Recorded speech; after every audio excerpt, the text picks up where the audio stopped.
وبعده إلى حضرة النبي المصطفى سيدنا محمد صلى الله عليه وسلم وعلى آله وأصحابه وأزواجه وأولاده وذريته وأهل بيته وجميع أمته ونخص خصوصا الشيخ زين الدين المارباري الشيخ أبو بكر سطو دمياطي Haji Mukhtar Syafatul Ghafar وإلى جميع من حضروا في هذا المجلس المبارك الفاتحة أعوذ بالله من الشيطان الرجيم بسم الله الرحمن الرحيم الحمد لله رب العالمين الرحمن الرحيم مالك يوم الدين إياك نعبد وإياك نستعين اهدنا الصراط المستقيم صراط الذين أنعمت عليهم غير المغضوب عليهم ولا الضالين آمين ونفعنا ما في علومه وفي مدد في الدارين آمين يا رب العالمين Bismillahirrahmanirrahim wa yundabu liman talzamuhu nafaqatu far'ihi ayya'uqa anhu min fat'in ila bulughin wa hiya kaudhahiyatin. Kita akan membahas tentang akikoh, di mana akikoh ini sangat erat hubungannya dengan kurban, karena segala yang ada pada persyaratan akikoh sama dengan yang ada pada persyaratan kurban. Bismillahirrahmanirrahim wa yundabu liman talzamuhu nafaqatu far'ihi ayyauqa. Disunahkan bagi orang yang punya kewajiban untuk memberikan nafkah kepada anaknya, orang yang berkewajiban memberikan nafkah kepada anaknya disunahkan untuk melaksanakan akikoh untuk anaknya yang baru dilahirkan. Jadi akikoh itu hukumnya adalah sunnah, sunnah muakkad, sunnah yang dikukuhkan. Hal ini berdasarkan hadis baginda Rasulullah SAW bersabda, al-ghulamu murtahanun bi'aqiqatihi tudbahu anhu yaumas sabi'i wa yuhlaku ra'suhu wa yusamma, rawahut Tirmidzi. Yang artinya setiap anak yang terlahir itu tergadai dengan akikohnya yang dilaksanakan pada hari ke-7 dari kelahiran, dan bersamaan pada hari ke-7 dari kelahiran itu orang tua juga disunahkan untuk mencukur rambutnya, menggundul rambut bayi tersebut, dan juga disunahkan untuk memberikan nama yang baik terhadap anak tersebut. Jadi ketika ada anak baru lahir pada usia 7 hari, ada 3 hal yang disunahkan dilakukan oleh orang tuanya. Dalam hal ini adalah orang yang berkewajiban untuk memberikan nafkah kepada anak tersebut. Yang pertama, sunnah melaksanakan akikoh. Yang kedua, pada hari ke-7 juga disunahkan untuk menggundul atau mencukur rambutnya anak tersebut. Dan yang ketiga, sunnah memberikan nama yang baik terhadap anak tersebut. Wahiyya lughatan asy'aru alladzi ala ra'sil maulud hina wiladatihi. Akikoh itu arti secara bahasanya adalah rambut yang tumbuh bersamaan dengan lahirnya anak tersebut. Rambut yang ada di kepalanya bayi yang bersamaan dengan terlahirnya ke dunia. Itu arti dari akikoh secara bahasa. Wa syar'an mayud bahu adil mauludi inda halqi sya'rihi. Sedangkan akikoh secara syariat artinya adalah hewan yang disembelih bersamaan dengan pemberian nama dan mencukur rambut yang ada pada kepalanya anak tersebut. Itu arti daripada akikoh. Nah kemudian Rasulullah tadi bersabda bahwa akikoh itu hukumnya sunnah. Hal ini berdasarkan hadis yang diriwayatkan oleh Imam Tirmidzi bahwa dari Aisyah radhiyallahu anha qalat amarona Rasulullah sallallahu alaihi wasallam an na'uqa 'anil ghulami bisyataini mutakafiataini wa 'anil jariyati bisyatin.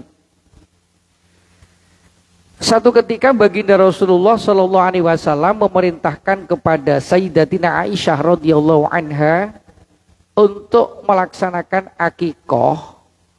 Sunnahnya kalau bayi laki-laki dengan 2 ekor kambing, kalau bayi perempuan dengan 1 ekor kambing. Jadi afdolnya kalau akikoh itu bayi laki-laki dengan 2 ekor, kalau bayi perempuan dengan 1 ekor.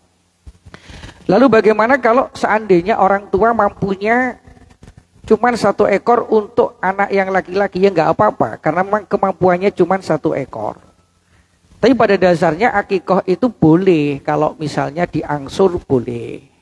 Misalnya karena mampunya baru 1 dilaksanakan 1 dulu. Nah nanti tahun berikutnya ada kemampuan lagi dilaksanakan 1 lagi untuk anak laki-lakinya, berarti 2 ekor kambing, itu juga boleh.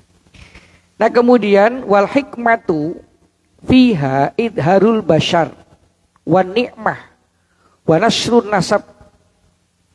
Hikmahnya dilaksanakan akikoh itu adalah idharul bashar, menampakkan kebahagiaan. Jadi karena kita telah diberikan karunia oleh Allah berupa anak, maka kita patut untuk menampakkan kegembiraan itu dengan melaksanakan akikoh, menyembelih binatang, hewan, kambing, kemudian mengundang tetangga, saudara, menampakkan bahwa kasanya kita sedang berbahagia, kita sedang senang berbahagia karena diberikan anugerah berupa anak yang diamanahkan kepada kita. Jadi tujuannya adalah idharul bashar wan ni'mah, dan juga menampakkan kenikmatan. Sebagaimana dalam surah Ad-Duha Allah Subhanahu wa taala berfirman, wa amma bi ni'mati rabbika fahaddits, dan terhadap nikmat Tuhanmu maka nyatakanlah dengan bersyukur. Jadi menampakkan kebahagiaan, menampakkan kenikmatan, wa nasrun nasab. Dan yang ketiga, hikmahnya akikoh itu dalam rangka untuk menggelar nasab, artinya menjelaskan bahwasanya benar-benar anak ini adalah keturunan atau anak kita. Bahwasanya kita sampaikan kepada yang hadir, ini benar-benar anak kami yang diamanahkan oleh Allah kepada kami. Jadi nasabnya jelas anak itu, bahwasanya anak ini memang anak kami.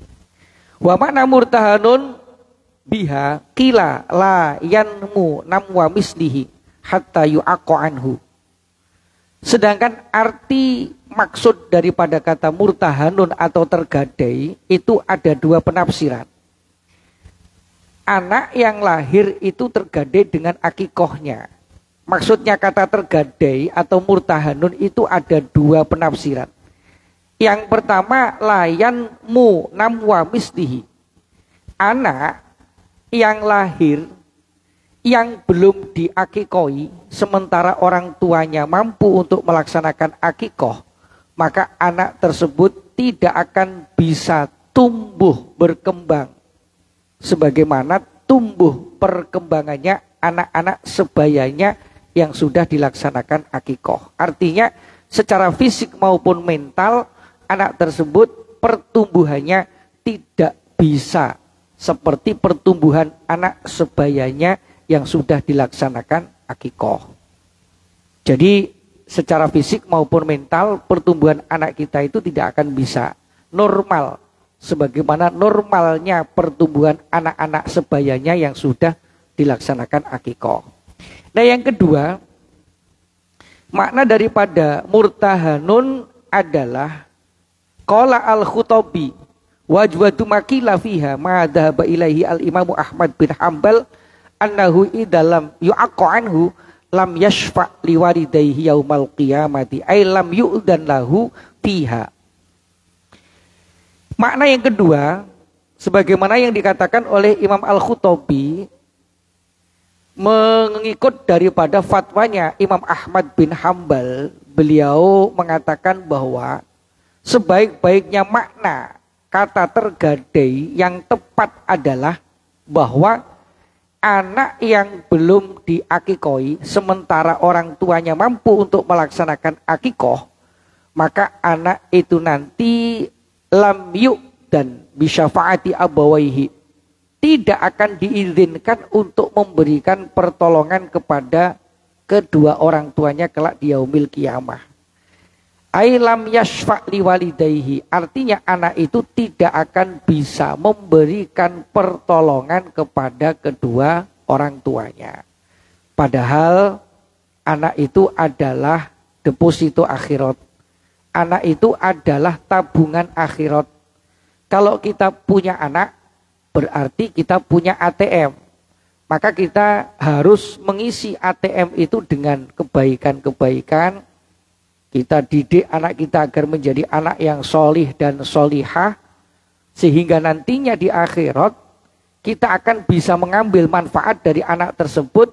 Anak tersebut akan membantu kita, menolong kita, menuntun kita, membimbing kita masuk ke dalam surganya Allah. Seandainya nanti di akhirat amal kita tidak cukup untuk bekal masuk surga.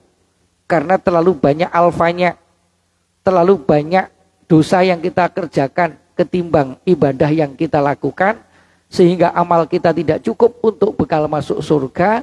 Karena kita punya anak yang solih yang sudah kita tebus dengan akikoh, maka anak itu nanti akan hadir menemui kita dan akan memberikan pertolongan kepada kita.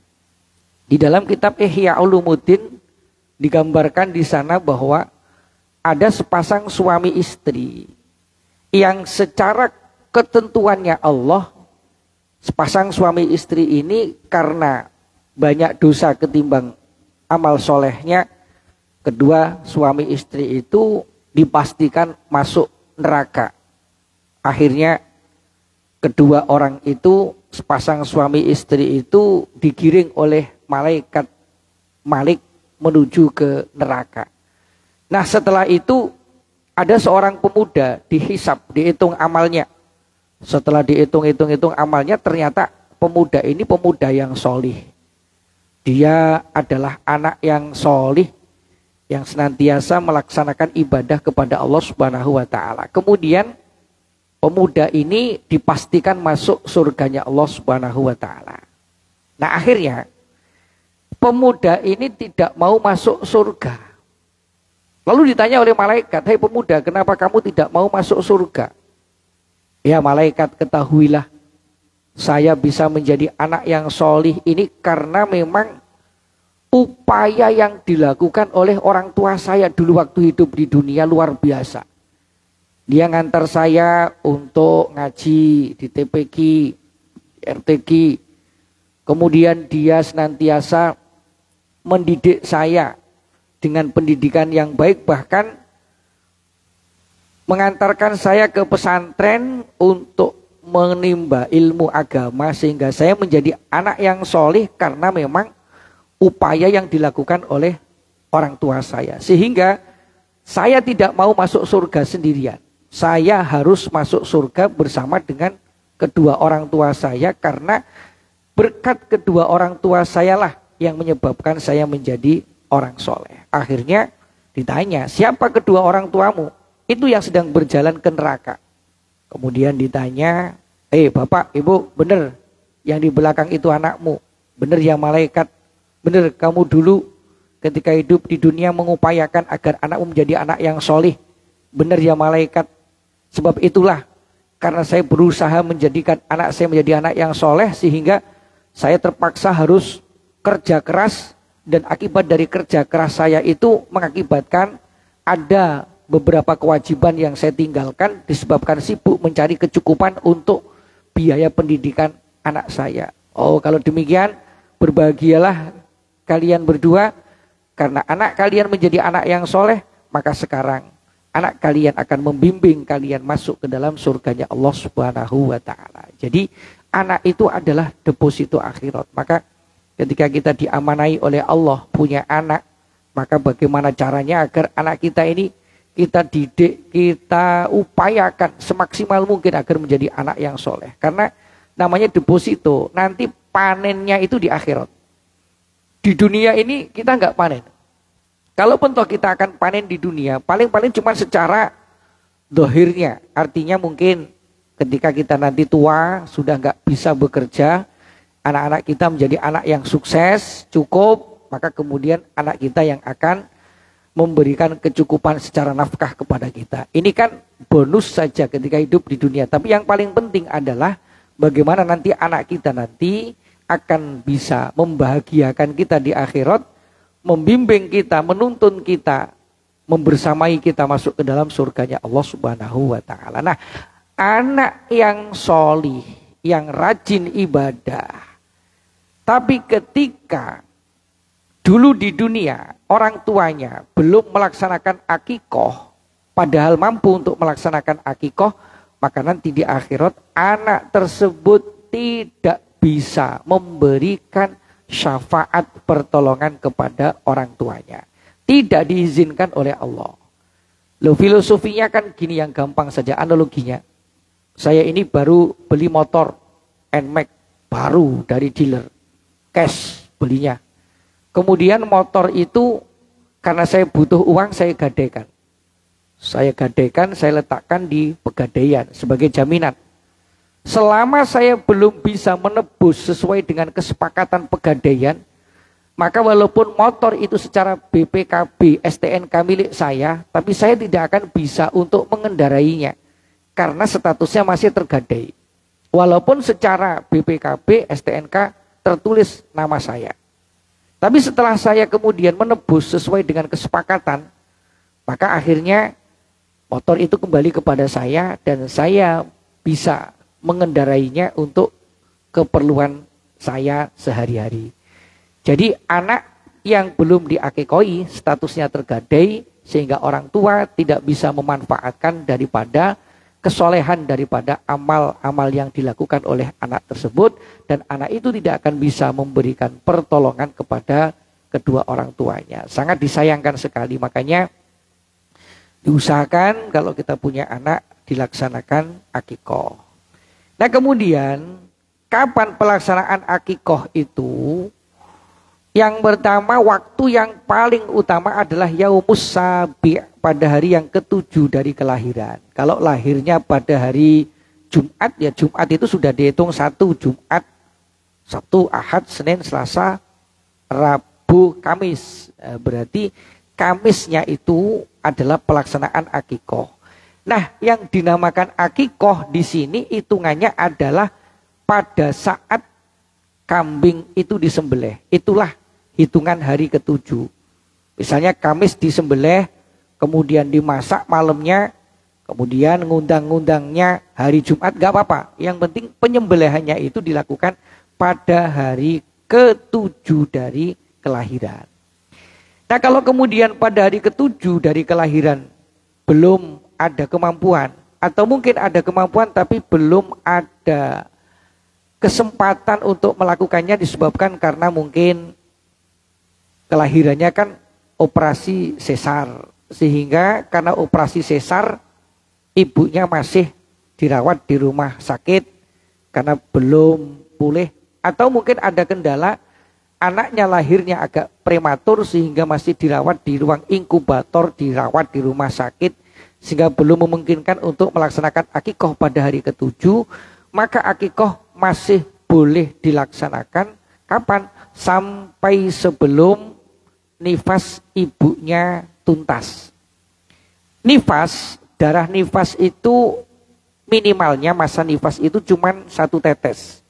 Ada wanita melahirkan kemudian mengeluarkan darah 1 tetes kemudian mampet, berarti nifasnya sudah suci. Wanita itu sudah suci sehingga punya kewajiban untuk melakukan sholat, puasa dan lain sebagainya. Walaupun bekas operasi, tapi kalau cuma 1 tetes saja sudah bersih, berarti dia sudah dinyatakan suci.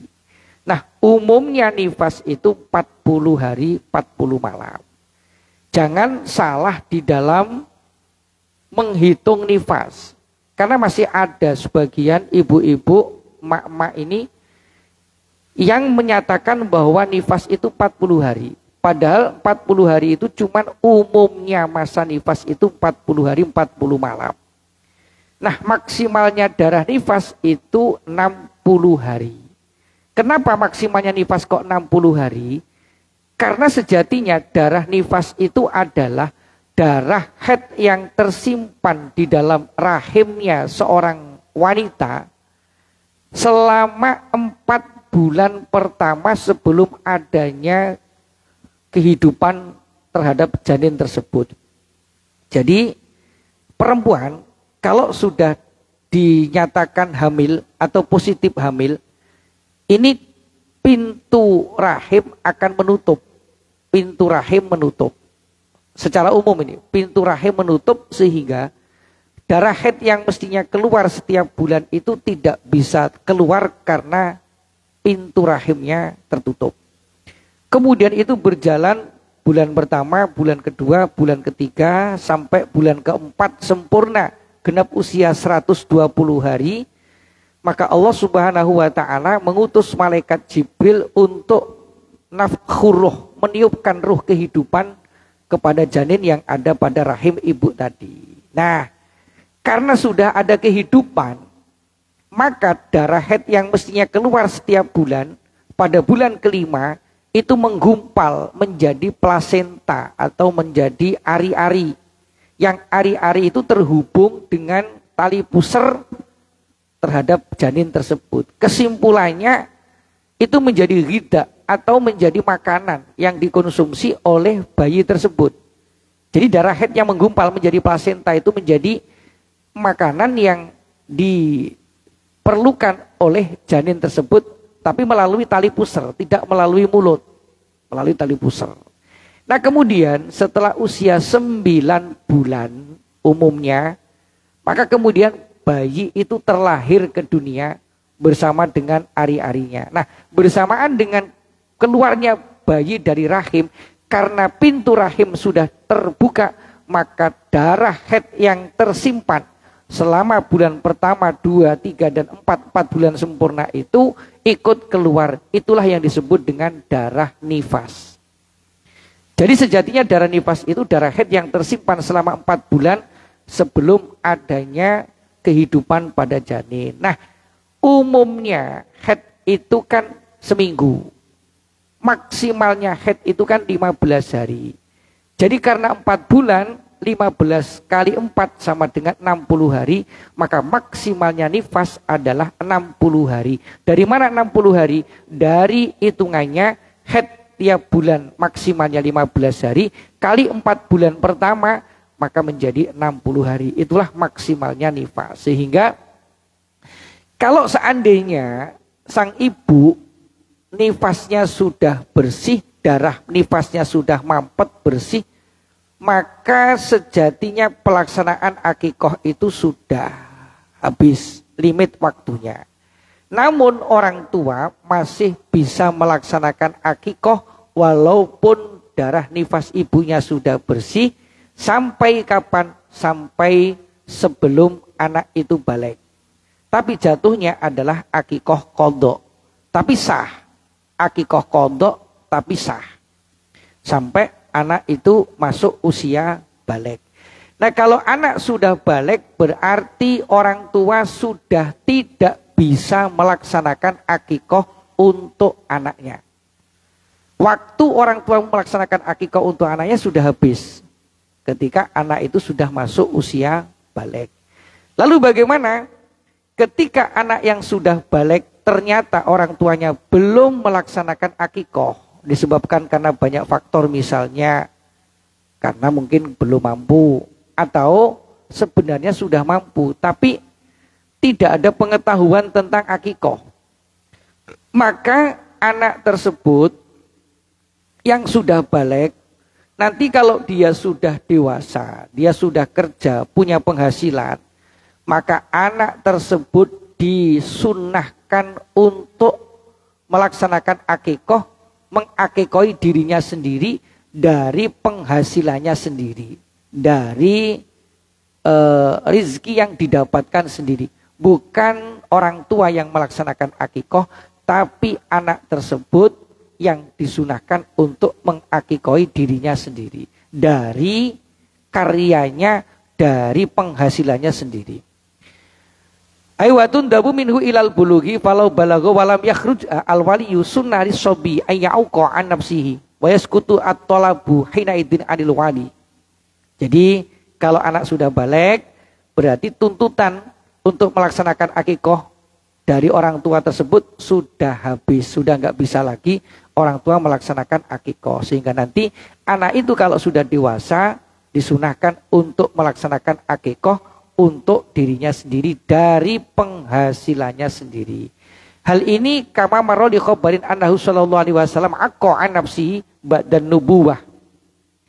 Sebagaimana yang dilakukan oleh baginda Rasulullah sallallahu alaihi wasallam, beliau itu melaksanakan akikoh untuk diri beliau sendiri ba'da nubuwah, setelah beliau diangkat menjadi nabi dan rasul. Jadi setelah Rasulullah menjadi nabi, diangkat menjadi nabi, berarti sudah lewat usia 40 tahun, sudah menerima wahyu surah Al-Alaq ayat 1 sampai 5 sebagai SK bahwa Rasulullah diangkat menjadi nabi dan rasul.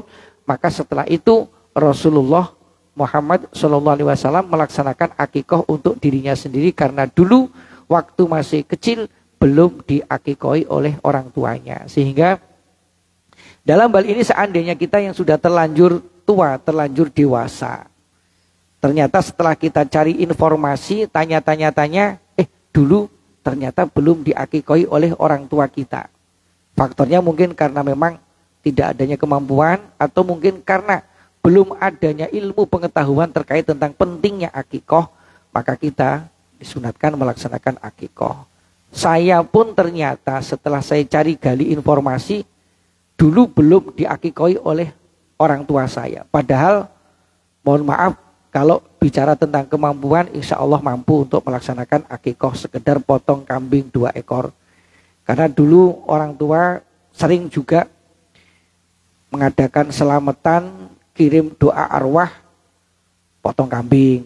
Tapi tidak diniatkan untuk akikoh, ya sekedar untuk dagingnya untuk dimakan bersama. Karena kurangnya pengetahuan waktu itu. Nah, setelah saya cari informasi, ternyata belum diakikoi. Akhirnya waktu pulang kampung, sengaja saya kumpulkan saudara-saudara dengan tetangga, laksanakan akikoh di kampung. Ini ya karena dulu belum diakikoi oleh orang tua. Maka kalau seandainya di antara kita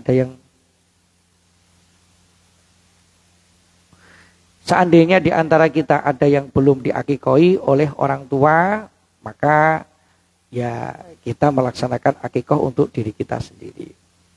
Ada memo, ini ada pertanyaan. Seandainya anak angkat diangkat dari bayi, apakah kita sebagai orang tua angkat wajib melaksanakan akikoh? Anak angkat, namanya anak angkat itu tabani, dalam bahasa Arabnya itu tabani. Bahkan Rasulullah itu punya anak angkat namanya Zaid bin Harithah. Zaid bin Harithah ini diangkat anak oleh Rasulullah, bahkan nyaris pada waktu itu Zaid bin Harithah itu nyaris mendapatkan warisan dari baginda Rasulullah, diangkat menjadi anak angkat atau tabani. Nah, status anak angkat pada dasarnya itu bukan anak kandung. Jadi kita selaku orang tua angkat kan cuman sekedar mengasuh, memberikan kecukupannya untuk makanan, pakaian, dan pendidikannya mungkin begitu. Tapi secara nasab tetap tidak bisa nasab kepada orang tua angkatnya. Statusnya cuman sekedar kita ini istilahnya adalah apa namanya? Kalau ngangkat anak itu apa itu namanya itu? Yes, pokoknya tabani gitu, ngangkat anak atau adopsi ya, mengadopsi anak. Jadi anak angkat atau anak yang kita angkat dari bayi, bahkan dari mulai lahir kemudian sudah kita angkat ke anak kita, walaupun bukan anak kandung kita. Bahkan ada yang secara akte kelahiran masuk di akte kelahiran kita. Di akte kelahiran, mohon maaf, di kakak, ke kakaknya masuk di kakak kita. Tapi tetap statusnya itu bukan anak kita. Tetap kita selaku orang tua asuh hanya sekedar punya hak untuk mengasuh dia, merawat dia. Lalu siapa yang berkepentingan untuk melaksanakan akikah? Tetap orang tua kandungnya. Karena nanti di akhirat, kalaupun toh menjadi anak yang soleh, tetap yang dapat ya orang tua kandungnya. Lalu bagaimana dengan orang tua angkat?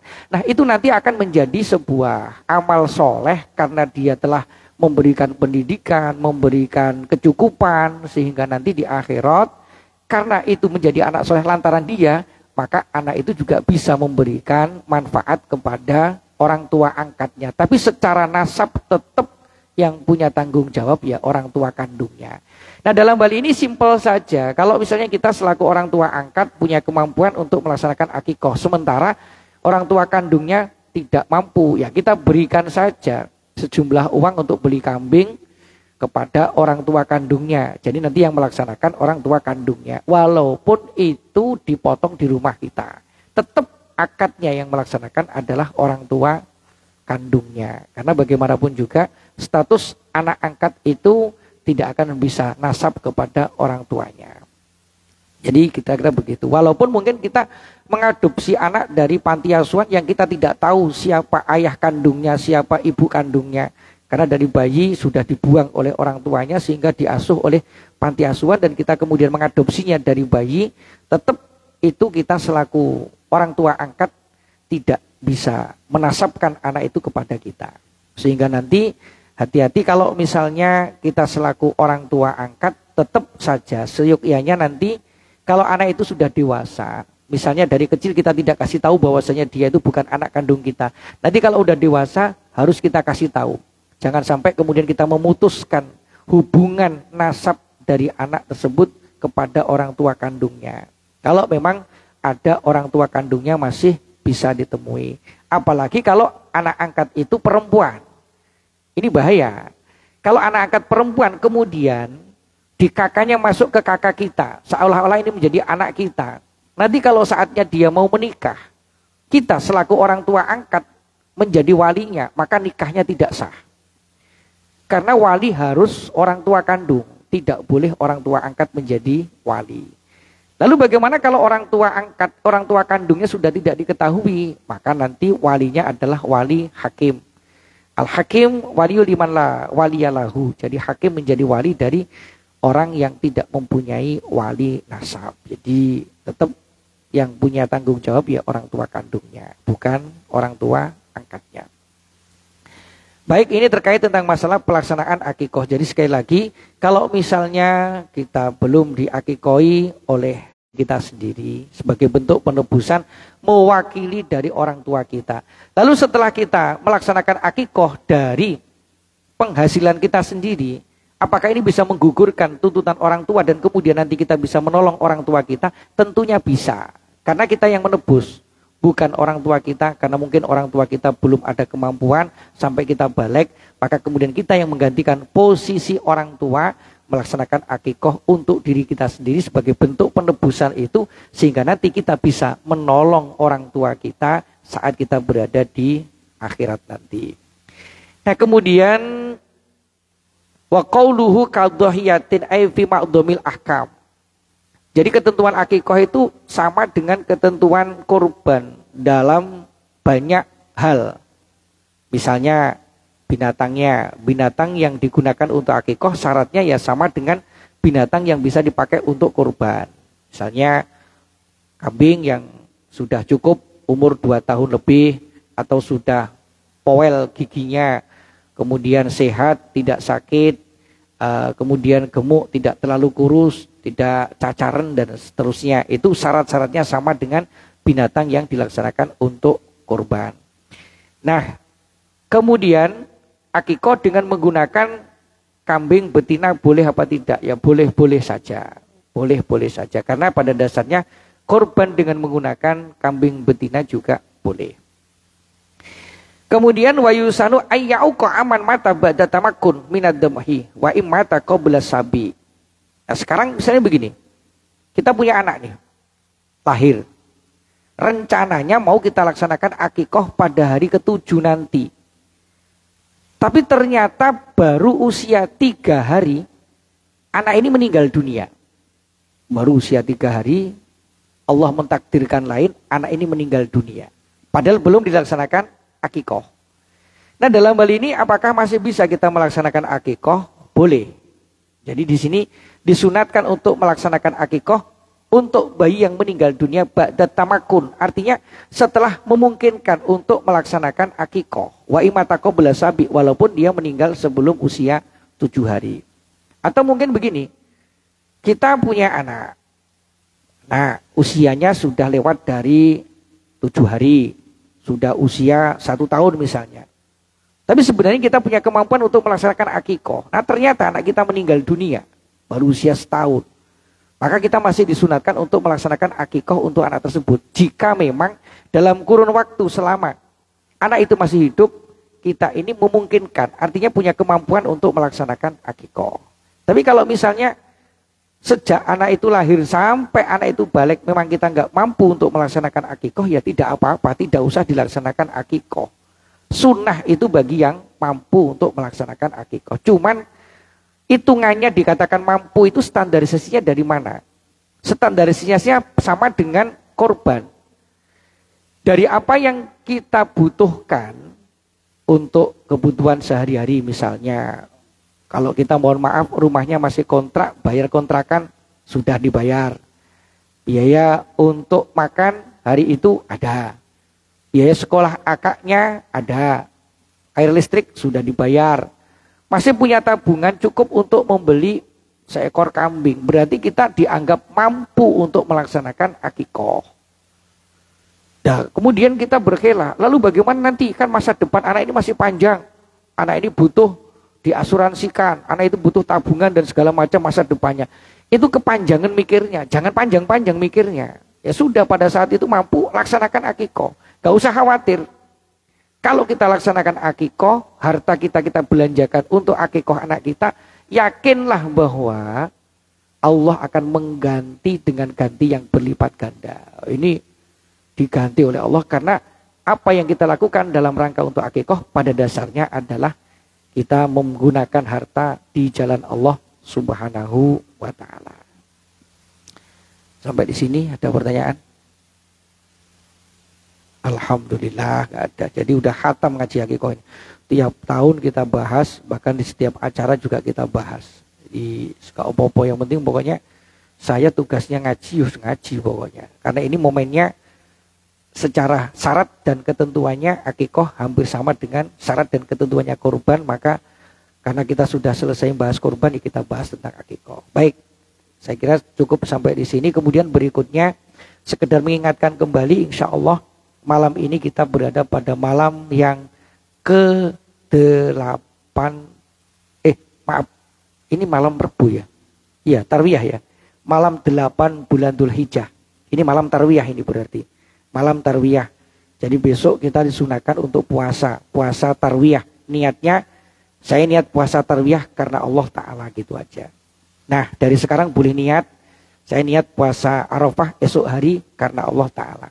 Seandainya nanti malam misalnya kita mau sahur, ternyata kita lupa, bangunnya nggak bangun, sebab bangun untuk makan sahur itu yang paling enteng ya di bulan Ramadan. Banyak yang ngingetin. Tapi kalau nggak pas bulan Ramadan biasanya berat itu untuk bangun.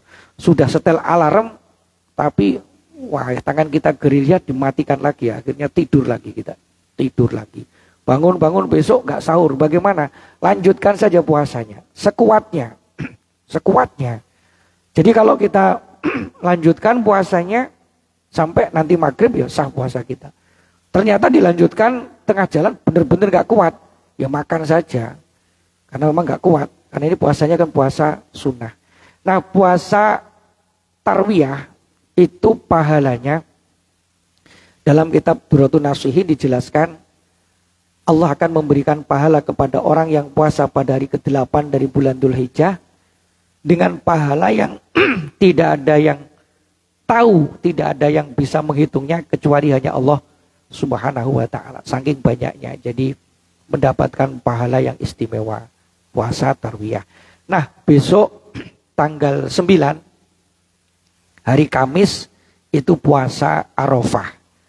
Puasa Arafah itu pahalanya menghapus dosa setahun yang sudah lewat dan setahun yang akan datang.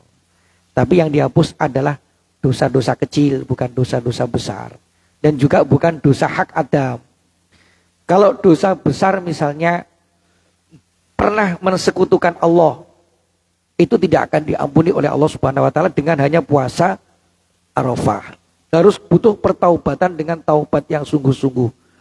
Atau kita pernah meninggalkan sholat fardu. Pernah meninggalkan sholat fardu secara sengaja. Itu tidak akan diampuni oleh Allah hanya dengan melakukan puasa Arafah. Yang diampuni ya dosa-dosa kecil. Apa itu dosa kecil? Ya contoh misalnya kita ini mau berangkat ke masjid. Tiba-tiba di tengah jalan ada cewek cantik tidak nutup aurat. Wah, naik becak. Dia pakai bajunya Bupati Sekwilda, buka paha tinggi-tinggi sekitar wilayah dada. Pokoknya gitu. Itu naik becak, dilihat dosa, nggak dilihat mubadir, akhirnya dilihat tapi ditutup kecil-kecil begini. Itu dosa kecil. Tidak termasuk bagian dari dosa besar. Yang kayak begitu-begitu itu diampuni oleh Allah.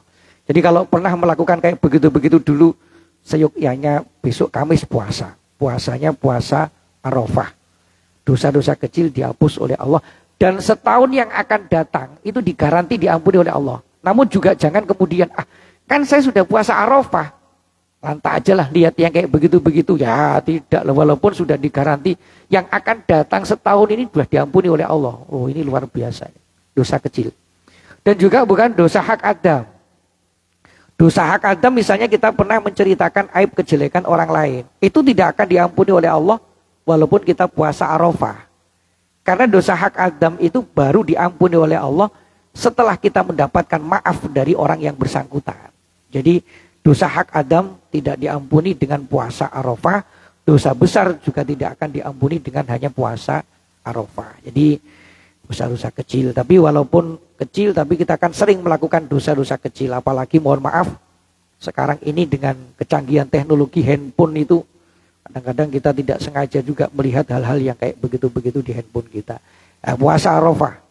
Mudah-mudahan dosa-dosa yang kayak begitu diampuni oleh Allah Subhanahu wa taala. Dan hari Arafah itu memang hari yang sangat luar biasa. Jadi nanti di hari Arafah kita kalau ada rezeki sedekah.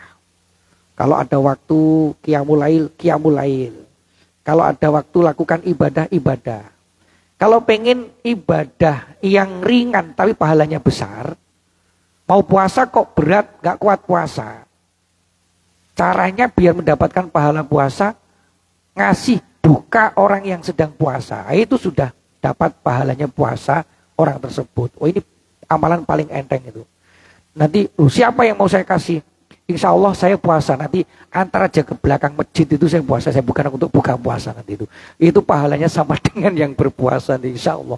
Jadi daripada pusing-pusing puasa berat, udahlah ngasih buka aja kepada orang yang berpuasa. Pahalanya sama dengan pahala puasa Arafah. Jadi mudah-mudahan kita diberikan kekuatan oleh Allah untuk mampu melaksanakan amaliyah-amaliyah di bulan Dzulhijjah ini dengan puasa tarwiyah, puasa Arafah, kemudian berkorban, dan juga kita melaksanakan sholat Idul Adha. 3 amalan besar yang kita bisa lakukan di bulan Dzulhijjah. Wallahu a'lam bishawab.